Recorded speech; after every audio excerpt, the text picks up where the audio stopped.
Autre question maintenant que moi je voulais te poser. Il y a aujourd'hui une prise de conscience de plus en plus grande quand même des enjeux, j'ai l'impression, notamment des jeunes. Alors peut-être pas de manière collective, mais de plus en plus quand même de jeunes commencent à prendre conscience des enjeux géopolitiques et du fait qu'il ne faudrait plus attendre qu'un État ou un président vienne faire quoi que ce soit pour eux, pour pouvoir passer à l'action. Mais tu sais, j'ai l'impression qu'il y a aussi une catégorie de jeunes là, ceux qui ont peut-être un semblant de succès, de réussite, qui ont trouvé un boulot en entreprise, qui touchent 300 000, 500 000, 1 million, 2 000 euros, 2 500 euros, et qui, de par cette position-là, pensent qu'ils sont arrivés. C'est-à-dire, moi je suis vraiment partisan du fait que la liberté, c'est quelque chose de fondamental dans la vie. Et la liberté, tu l'acquiers quand tu décides toi-même, au final, de ce que tu vas faire. Il y a des choses dans la vie que tu ne peux pas décider, que tu vas subir. Mais il y en a d'autres pour lesquelles tu peux décider. D'autres sur lesquelles tu peux avoir ton mot à dire, d'autres sur lesquelles tu peux agir pour avoir un impact. Et je ne sais pas quelle est ta réflexion par rapport à cela, mais par rapport à ces jeunes-là qui semblent ne pas... parce qu'il y a des jeunes qui, quand ils écoutent un discours comme celui que tu viens de tenir, disent mais je ne me sens pas concerné du tout.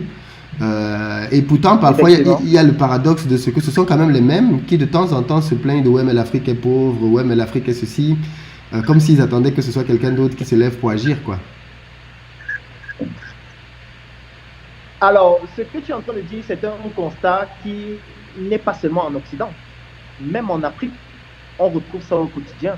Ça veut dire des jeunes qui sont cadres dans des grandes entreprises ou dans des multinationales et qui, de facto, ne se sentent plus concernés par les problèmes de l'Afrique. Se disent, voilà, désormais, je suis de la classe moyenne ou de la classe aisée, j'ai la possibilité d'avoir ce que je veux, j'ai la possibilité de pouvoir réaliser un certain nombre de choses sans avoir besoin de demander, et ils ne se sentent plus concernés par les réalités de l'Afrique.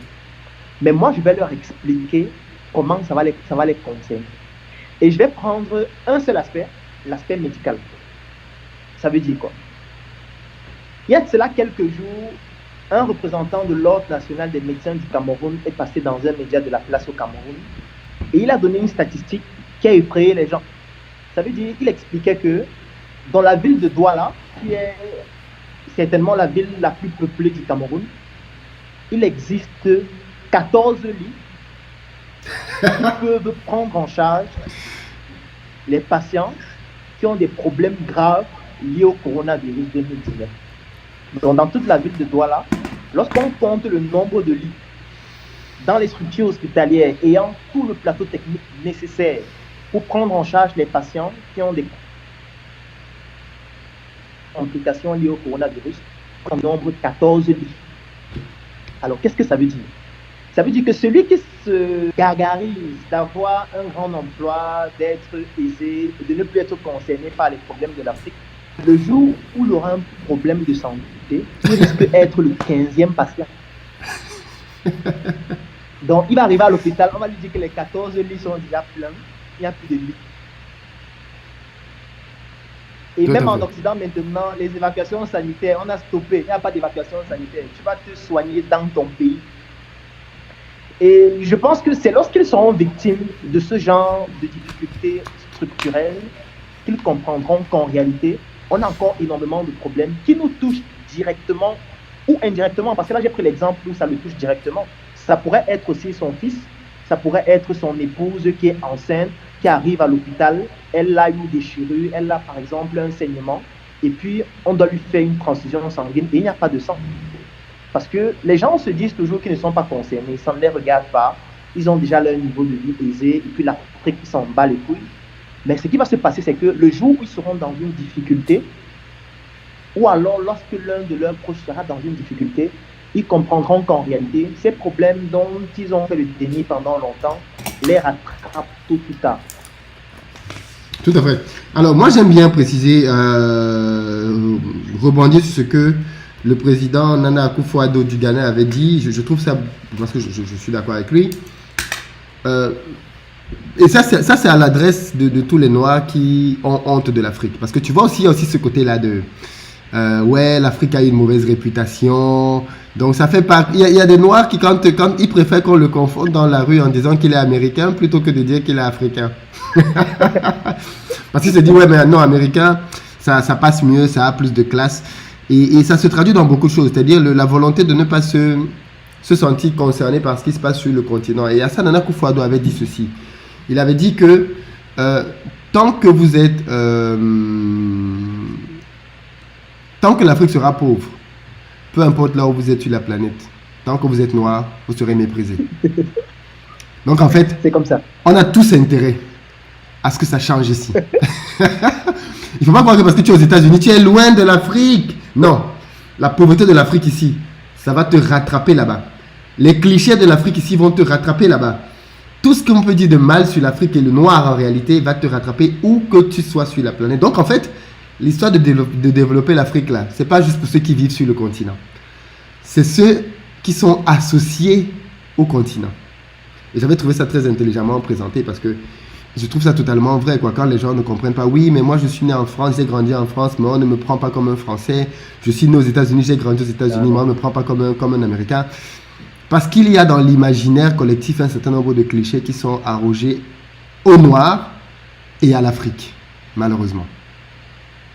Malheureusement. Et on ne peut pas changer ça si on ne s'y implique pas. Et les Chinois ont été victimes de ça aussi. Oui. Parce que ce que les gens oublient parfois vite, c'est qu'avant, on appelait les Chinois les jaunes. Tout à fait. On se moquait d'eux en disant que dans les jaunes, les personnes de petite taille, les personnes bizarres.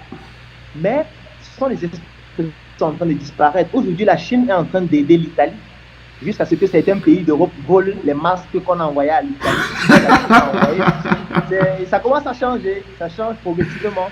En fait, c'est pour dire quoi? C'est pour dire que les Chinois, il a fallu que les Chinois fassent ça pour qu'on respecte tous les Chinois. Maintenant, quand tu es au Cameroun, quand tu es en Guinée équatoriale, quand tu es au Burkina Faso et tu vois un Chinois en route, tu vois directement la puissance chinoise, tu vois directement la Chine qui est en train d'aider l'Europe, qui est en train d'aider les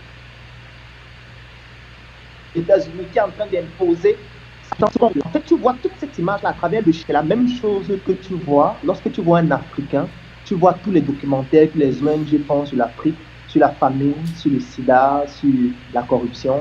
En fait, chaque fois qu'on voit un Africain partout dans le monde, on va directement voir tous ces clichés-là qui sont projetés à travers les médias et qui sont faits à dessein pour qu'on considère toujours l'Africain comme le plus idiot ou alors celui-là qui ne vaut rien. Tout à fait, tout à fait. Si tu as aimé cette vidéo, alors tu vas adorer mon coffret VIP. Le coffret VIP, c'est 200 heures de vidéos, 17 formations pour te permettre de plonger en immersion dans l'univers entrepreneurial et développer tes performances. Et ce n'est pas tout, parce que ce coffret VIP te donne aussi droit à une adhésion de 3 mois dans le Claudel Nubissier Business Group, qui est un groupe business qui comporte plus de 1000 membres pour te permettre de gagner des marchés, trouver des partenaires et même des investissements dans tes projets. Si tu es intéressé par cette opportunité, clique sur le lien dans la description de cette vidéo ou tout simplement contacte-nous afin de pouvoir bénéficier de cette opportunité exceptionnelle. Rendez-vous dans le Claudel Nubissier Business Group.